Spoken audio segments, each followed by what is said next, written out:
These drones, if necessary, can be utilized to serve Iran's interests. The specific drones that Iran may have provided to Hezbollah are of the Sarir type, an anti-radiation drone with a long lifespan and the ability to take pictures from any position. Iran possesses the Shahed 129 drone, which has an operational range of 1,700 kilometers and a 24-hour flight time. This armed drone has proven quite successful in the war against Daesh. Additionally, Iran has a Shahed 147 capable of flying up to 60,000 feet. Iran named the Shahed 149 Gaza. This massive drone can fly for 35 hours at a speed of 350 kilometers per hour with operational and communication capabilities reaching a 7,000 kilometer radius. The Shahed 149 can carry 500 kilograms of cargo, functioning similarly to a ballistic missile but with much greater precision. Iran developed the secretive drone based the American RQ-170, which was downed by Iran's electronic warfare system. The Simorgh and secretive drones were produced in large numbers and used in the battle against Daesh. The Israeli regime claimed the drone of this type targeted occupied territories, indicating that the secretive has a history of operations against Israel. Despite all this, the Islamic Republic of Iran only sent a Shahed suicide drone to occupied territories. An hour later, the drones arrive over Iraqi airspace. The drones arrive at the border of the occupied territories at 1:20 a.m. That was the exact time General Soleimani, commander of Iran's Quds Force, was martyred. During those 2 weeks, U.S. did its best to persuade Iran to spare Israel without any cost. The U.S. had even sent a message to Iran that if the country attacks Israel, NATO might launch a military invasion on Iran. All mainstream Western Arab media were also active in Lebanon to prevent Iran from gaining necessary control through Hezbollah. But Iran attacked Israel from within its own territory, indicating the plan by Western media and intelligence services was thwarted and the confrontation entered a new phase. Iran took a significant risk on the night of the attack. The Islamic Republic warned that no country has the right to allow the U.S. or NATO to use its airspace and borders against Iran. It clearly and firmly declared that if the U.S. uses their territory, American bases in those countries will definitely be targeted strongly. This official announcement made it more difficult for the West to gauge the level of conflict. The interesting thing was that Iran gave Arab and Western countries a week to consider the second proposed option. Iran's second option was that if Israel stopped its aggression against Gaza, Iran would consider attacking Israel more patiently and with fewer missiles. Israel had never been humiliated to such an extent before.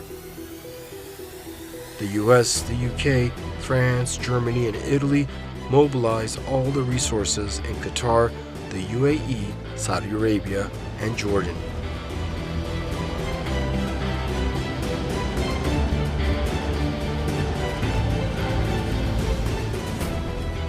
The Pentagon deployed its full capabilities. On paper, the equation favored NATO and its Arab allies. Iran had to defend itself single-handedly. It was the biggest test of the Iranian battle tactics against Western weapons. According to word of mouth, more than 6 ships and frigates adjusted their defense systems to confront Iranian drones. Over 100 planes were ready to take off and engage. NATO created 8 air zones to target drones and missiles from any direction Iranian missiles might be fired. 6 layers of anti-missile defenses were designed so that if Iranian missiles passed through the Iron Dome, the next layer would target and shoot them down.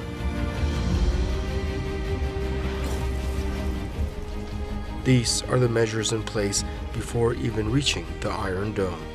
NATO's confidence in the drone was so high that the German foreign minister called Iran 24 hours before the attack on Israel, requesting Iran not to launch an attack from within its territory. He sarcastically said if Iranian missiles and drones managed to ever pass the barriers created by NATO. The US had 70 drones inside Iraq, and they incrementally increased this number in the days leading up to the attack on Israel, reportedly reaching 700. They monitored all movements of Iran's troops, missiles, and drones. Interestingly, Iran allowed this to happen. NATO was almost certain the Americans would spot any missile fired from Iran, ensuring that no missiles from Iran would reach their targets in Israel. Consequently, they confidently warned Iran not to attack Israel, believing it would lead to Iran's disgrace.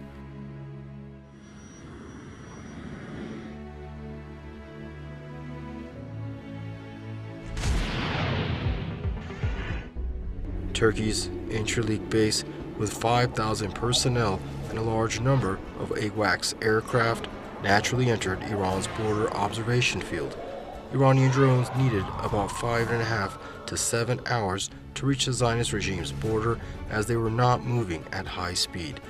It was logical that people in Iraq and Jordan could see the Iranian drones flying towards Israel.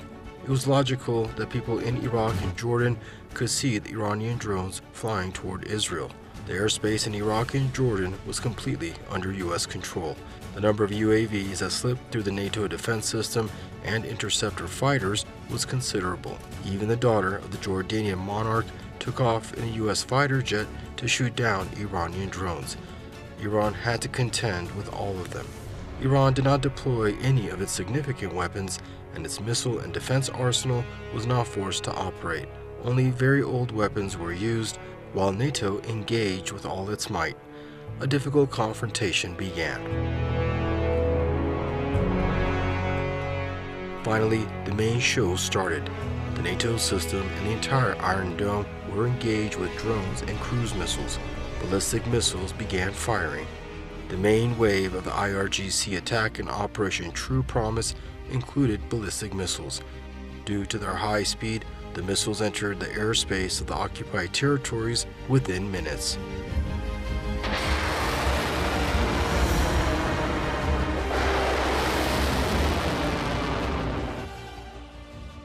Published information indicated that the IRGC did not use the Sejil, Khorramshahr, Haj Qasem, Khaybar Shikan 2, or hypersonic Fatah missiles in this operation.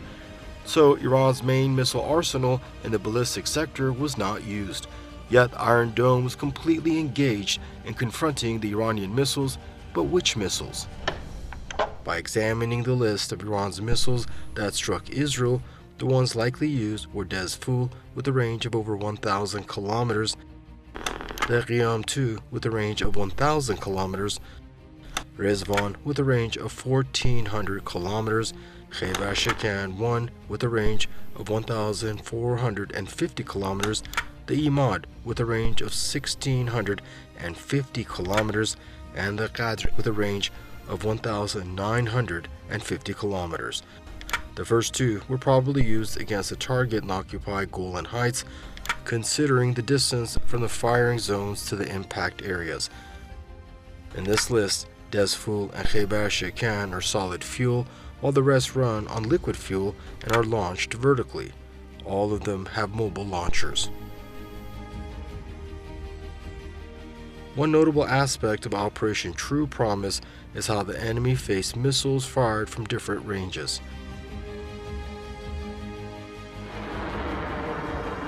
Ballistic missiles have an initial phase of flight called the acceleration or boost phase. Afterwards, they enter the middle phase, where their peak flight height is determined. And once the launch is stabilized and the missile is on its way to its target, it reaches its maximum speed. Considering the distance between Iran and the Israeli-occupied territories, enemy systems cannot engage with the Iranian projectiles in the acceleration phase. Also, given the firing of missiles from different distances, the middle phase of none of the missiles fired is likely within the range of the enemy's missile defense shields, except for the American Aegis system. This system can engage missiles flying outside the atmosphere over a long range, but only with one type of missile and sufficient radar data. Other systems including the Arrow 2 and 3, THAAD, Patriot, David Sling, and Iron Dome do not generally apply according to their assigned missions or maximum effective range.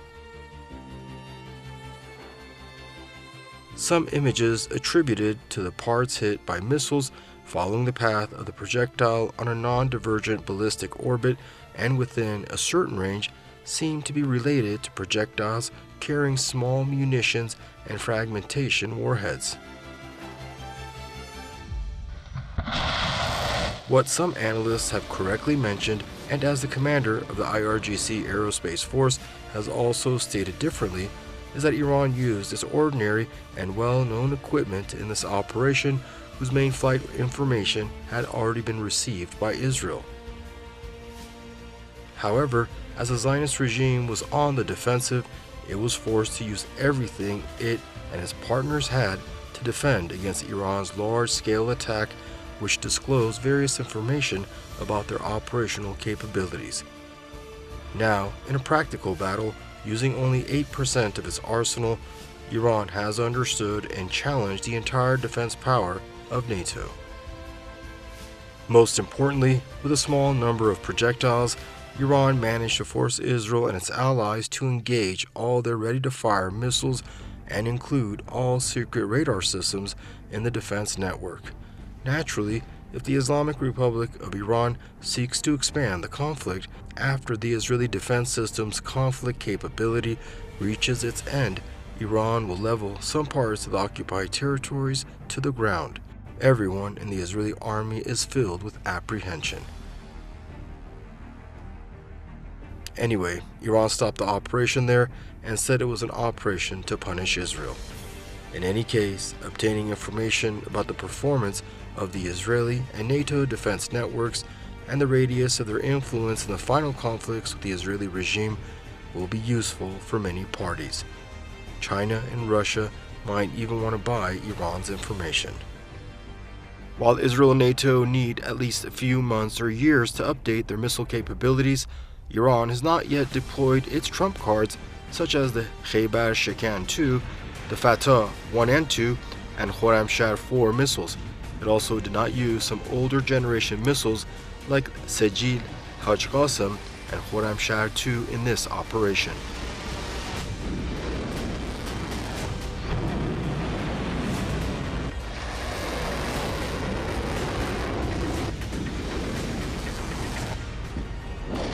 Therefore, information about the performance of these missiles remains a secret. On the other hand, Iran can quickly update its offensive power by improving only the warheads of its missiles without having to redesign them entirely. Iran is actually winning the battle against the NATO defense system. It remains to be seen what Israel will do to restore its lost dignity.